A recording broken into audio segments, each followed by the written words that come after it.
Hey, sports fans. This is John Showtime Hughes. I got big man Josh on the end. I got Chuck in the middle, and I got Kendall also in the middle. Let's talk sports. All right, this week we have the AFC South, and we each have a team. And I elect to go last because it's the Texans, and I know that everybody's going to have something to pipe in on the Texans. So let's go with the division leader. And who had the Tennessee Titans? That would be me. Go ahead, John. All right, now Tennessee Titans, division leader from last year. Looking at these guys, what they lost their number 2 wide receiver, but they picked up Julio Jones. Most of their key players are in place. They added a lot of defense in the draft. The only thing I have with this is Julio Jones coming to a new offense. They lost their offensive coordinator to Atlanta. That's the killer part for me because it's like a trade. Like you guys gave us your offensive coordinator, so we're gonna let you guys have Julio Jones in a trade. The best part about it is, like I said, the offense stayed mostly intact, and they added Julio Jones to it. The defense, they added a lot of depth at the defensive tackle, the cornerback positions. The wide receivers are solid. They were always solid. The quarterback, Tannehill, that's the guy that's going to have to, if people figure out how to shut down Henry, Tannehill's going to have to carry that team. And the question is all over the place. Can he do it? I'm banking on that he can't. I looked at their schedule. Their schedule is horrifically tough. Their first 7 games, they playing 4 of the top premier teams in the NFL. And it's kind of strange, but at the same token, I think Tennessee, if they stick to their game plan and Henry gets going, and it's going to be a tough game for either them or the other team they're against. One of the teams, the first off the bat, is Arizona Cardinals. Arizona Cardinals added a lot of defense also. That's going to be the must-watch game, the first game of the season. That is a must-watch game for everybody who's a sports fan, whether you're a fan of the teams or not. Especially since there's a lot of Houston Texans that are over there now. Yes, and they're used to Henry. They're used to that style of play that the Tennessee brings. Kyler Murray on the Arizona side, I honestly believe he's right now is a better quarterback than Tannehill, but Tannehill is in a system that works for him. And that's why I think Tennessee is probably going to win maybe 10 games and take their season. Take their division. Tannehill, you said Murray is better than Tannehill. Hey, Chuck. Speak up. If you're going to talk, speak up! My bad. He was wondrous about that one. No, I'm Tannehill is not as okay. I just said that's my take. No, that's my take. That is. But Tannehill is in a better system. The system fits Tannehill. But right now, like I said, Tannehill got Julio Jones to throw to alongside the other wide receivers and that tight end over there. And Kyler Murray has who? He had Hopkins. He has Fitzgerald. He has a lot of guys over there. He had AJ Green. So, but at the same token, I say right now, the weapons that Arizona have make him better right now on paper than Tannehill. He has way more options. The one thing that Arizona does not have is Derrick Henry, and that's the That's going to be the difference in that game. So Tannehill's doing more with less. And like I said, right now on paper, Kyler Murray is better than Tannehill. That's why I said what I said. Can't say that because Tennessee went 11-5. Yes. What did Arizona go?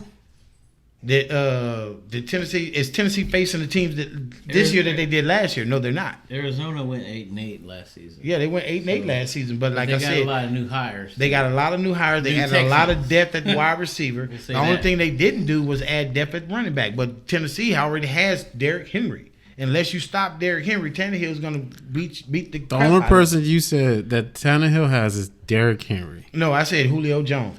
He has Julio Jones now. That's what I'm talking about now, Chuck. I'm not talking about last year. No, I got you bringing up last year. I'm not talking about last year. All right, hey, we're getting off topic. Let him finish his topic. The thing is, like I said, the first game out the box is Arizona. Kyler Murray, to me, is in a better place to be a better quarterback than Tannehill right now. The league, I mean, people around the football community is saying Tannehill this, Tannehill that. He's not this, he's not that. He does not have a strong arm, but he has a couple wide receivers out there and that tight end over there that can help him out. Kyler Murray, on the other hand, he has all these other guys out there that's been proven. That's on his roster right now. AJ Green, Fitzgerald, DeAndre Hopkins. I mean, come on, really?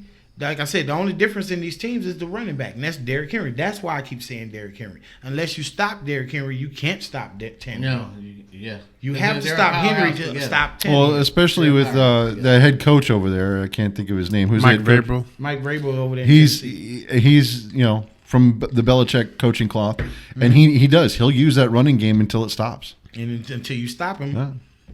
That's why I picked Tennessee to win the division at 10-7 or 11-6. Because the season, their schedule is so tough, they're going against a lot of premier teams. I mean, especially toward the end. They've got a lot of top-notch teams this year. All right. Where are we going next? All right. I will start with the Colts. The Colts were second place last year. We went 11-5. So basically, the team didn't really do too much as far as adding or subtracting talent. They kind of stayed the same. They went to the draft. The first round draft pick was I don't know how to say this guy's name. Quiddy Page or something. Quiddy Payne. Quiddy Page. And then the second round draft pick, they got another edge rusher. So they're focusing more on the front seven. Then they went and got a tight end and another quarterback and a corner. So basically, they're just reassuring the defense that was at least top 5 last year. So also, what the major addition that they add was Carson Wentz. Now this is where the whole season depends on is basically Carson Wentz and his restart here. If he has another one, if he doesn't see the same ghost he did in Philly, then we could see the sky as a roof. But if he's seeing the same ghost that he saw in Philly, then you're just seeing another train wreck waiting to happen. So basically, the wide receiver core is pretty much the exact same. It's an aging T.Y. Hilton, Zach Pascal, and a few others. They added some more tight ends. The one Thomas from the Texans, and some other tight ends. Oh, they went to the draft and got a tight end, Granson. And the offensive line is pretty much the number of the stars of the team. It's the same one that when Andrew Luck left, that number one offensive line with leading the way with Quentin Nelson, the guard.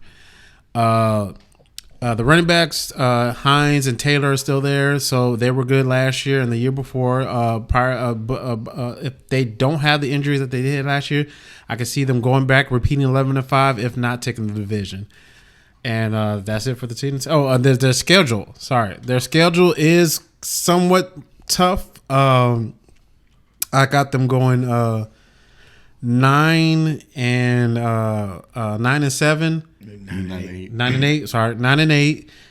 If they can win, they can win their opener with Seattle, then they're 10-6, kind of, because they have Seattle, Baltimore, Kansas City. They have these tough teams to beat. So if they can actually win one of those games, I see them taking the division. Yeah, that's good feedback. Bold.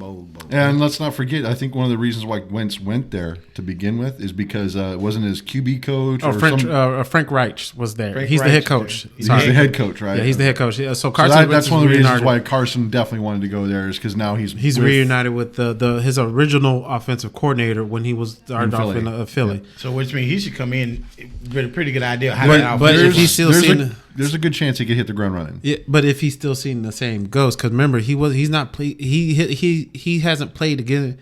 He hasn't played behind a good offensive line since what was that year? 2017. He was all great. He will now. I mean, just saying if he doesn't see ghosts, he's great. Okay. So, wow. Go ahead, Kendall. You up now with Jacksonville? Okay. You didn't want to go with the Texans? No, Texans are last. I'll go. Just like in real life, the Texans are last. So. He got jokes early. We'll go ahead and say it with it, starting on that one.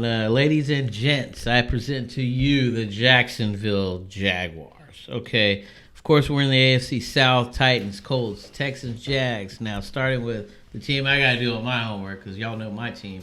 Jaguars going 1-15. Now, that is just... okay, it's just one of them seasons, but it was one win of them seasons. Next to them were the Jets, winning only, I believe it was 2 or 3 something. They won one game also. But moving forward from that, so we have the bottom end of the totem pole team trying to make a major comeback, what I'm looking at on this one, as I did my homework on this one. So let's go ahead and just start with the preseason. Now, Everyone knows who the Browns are. Cleveland Browns, know what they did last season. Saints, of course, Cowboys. Everywhere where those totem pole stands. Now, working out the kinks in the preseason, that's going to be very, very no-brainer. But with the weapons that they've acquired, let's see what Jacksonville, how they can kind of raise the bar a little bit there.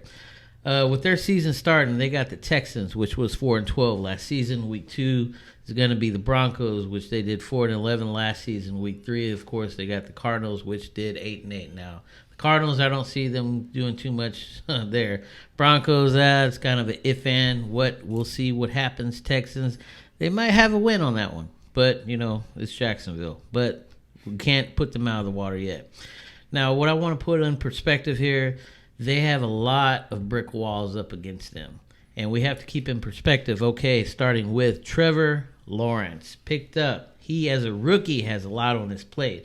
Now, I don't want to get too much into money because, when people think about money, they got fantasies and they got things that they want to do and things like that of that nature.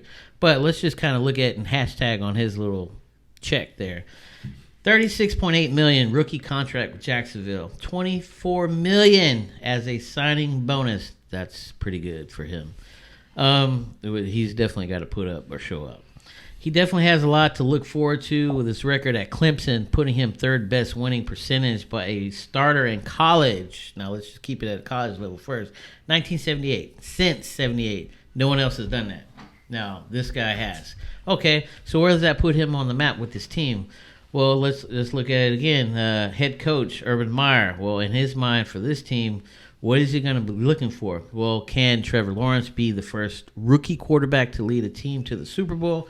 Okay, let's think inside or outside the box. Well, let's keep it super simple. Conference championship possible? Well, let's see. Let's move forward on that one. Well, Jacksonville Jaguars incorporate Tim Tebow useful at some starts as a quarterback. That's my biggest concern because why is Tim Tebow now playing for Jacksonville? Okay, he did sign up as a tight end, but is he going to be able to, if they want to move him around, shift him, do trick play, okay, put him as quarterback or something like that? We don't know. It's kind of let's just see what happens this season. Basically, that's all I got because, Jacksonville, it's just the proof has to be in the pudding on that one. So you kind of like a wait to see what develops kind of a thing? Yeah, well, let's just wait and see what develops. That's the thing about draft picks. When they come in the league and everybody have these high expectations of them, and then when they don't show up, everybody gets on their case. But when they do show up, everybody hails them as a hero. Yeah. And you never played an NFL game. You played great in college. But how many of them came in the NFL and just flat out sucked? He didn't win the championship, so how is he so great?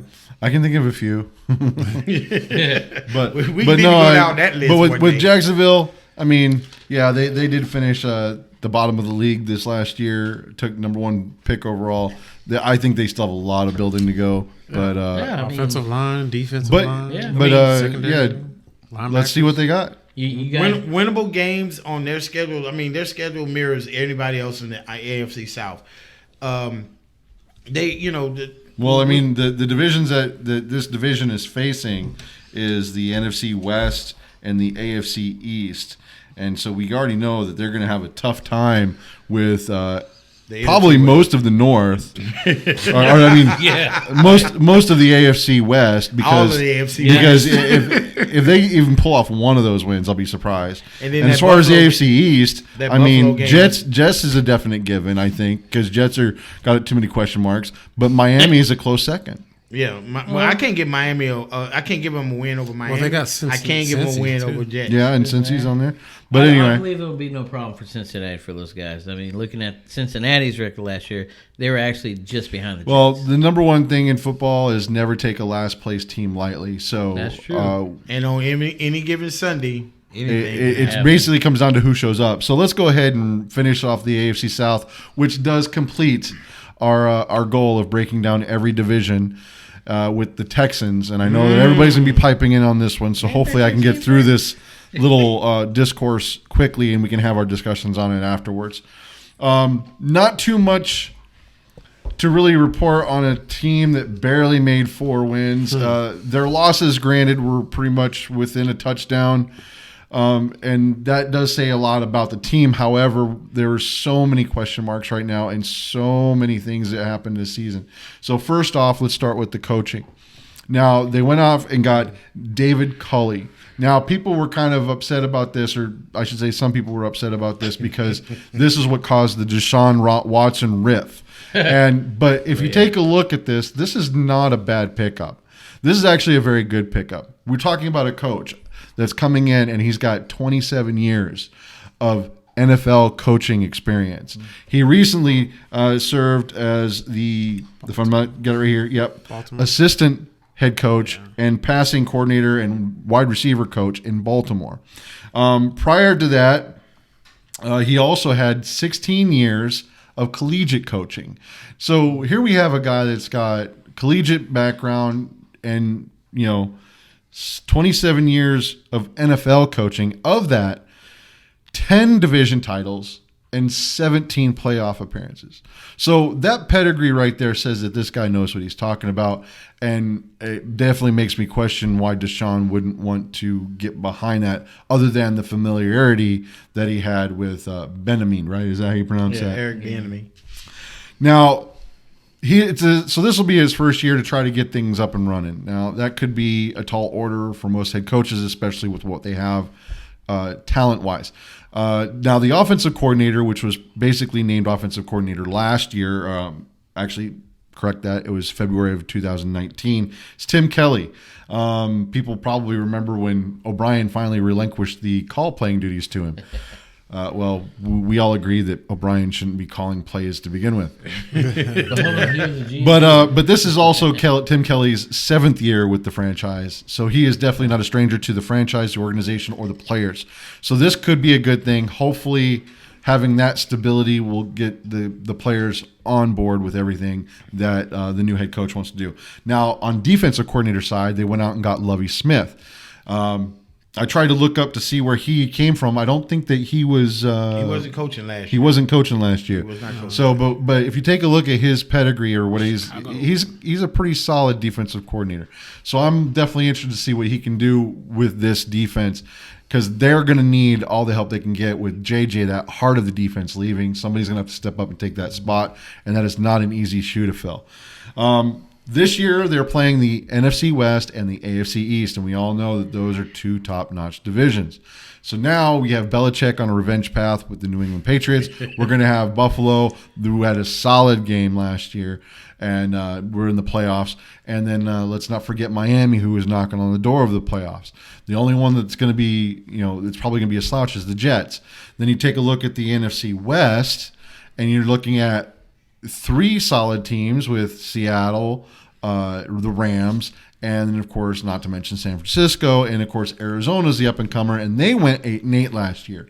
So you've got tough opponents all the way around, and that's just the base core. That doesn't include the fillers that they have for this schedule. Basically, looking it over quickly, the very first I'll just go ahead and go over the first 6 weeks. It's the first one is Jacksonville, which is winnable. You have week 2 at Cleveland. That's a loss. Week 3, Carolina. That one depends on whether or not your offense is better than their defense. Because right now, I've got a lot of question marks about Carolina, but that Carolina defense is going to come to play. You have week 4 at Buffalo, loss.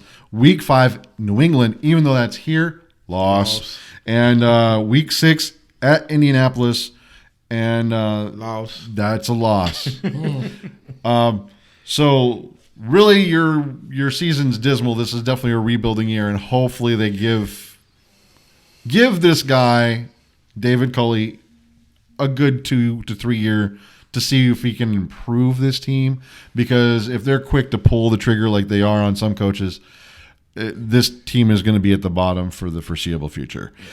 Yes. But getting into, I know it's kind of a moot point, but just to kind of cover, they did do, they picked up a couple of decent draft picks, even though they only had 2/3 and 2/5 and a 6th. Picking up a QB in Stanford at round 3, not a bad pick, especially since right now you're kind of QB light.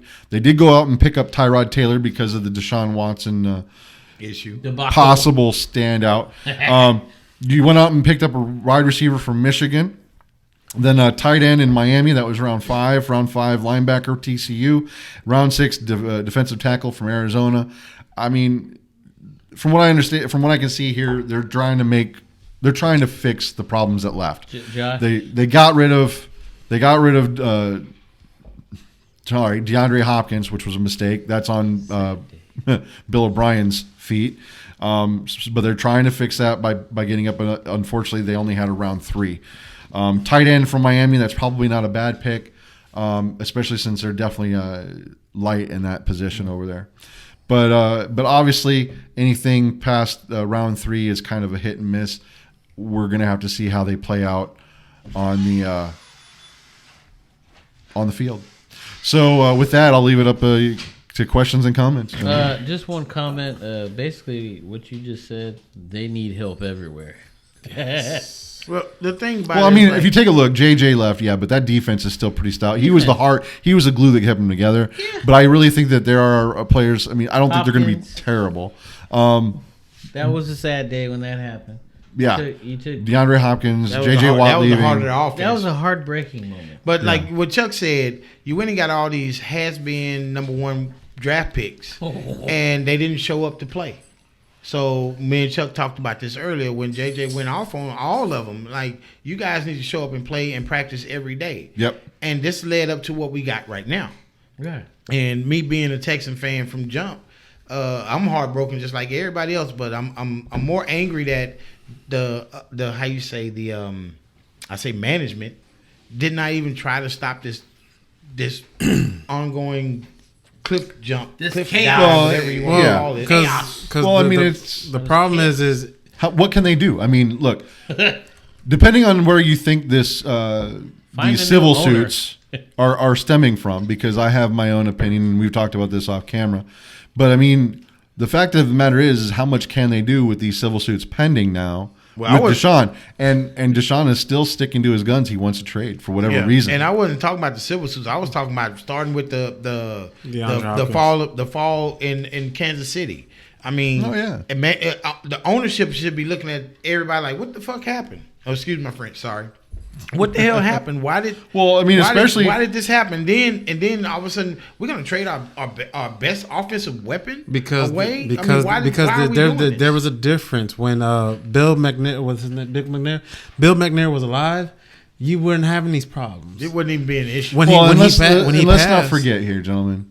I mean, the last year was the first year that they completely tanked. I mean, if you take a look at 19 and 18, I mean, they went 11-5 in 2018 and 10-6 in 2019. But that's when his dad was alive. Yeah. So when his dad died, he even came on. He's on record saying he doesn't know a lot about football. So he trusted Bill O'Brien. So now Bill O'Brien got that come up. So he's not okay. Now I'm the GM and the coach, like Bill Belichick. So, but the thing is, the reason why Bill Belichick is what he is because he's the only one of him.